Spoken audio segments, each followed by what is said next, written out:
Hi, I'm Chef Dan from FreshPoint of Central Florida. There's an old saying that April showers bring May flowers. Well, April showers also bring edible flowers. I brought a few of my favorites in today. We have the classic viola, the best known edible flower.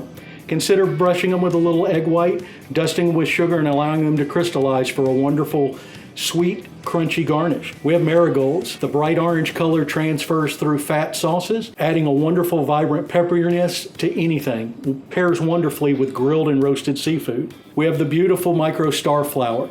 This adds a sweetness. Consider using these in a cocktail in place of muddled fruit.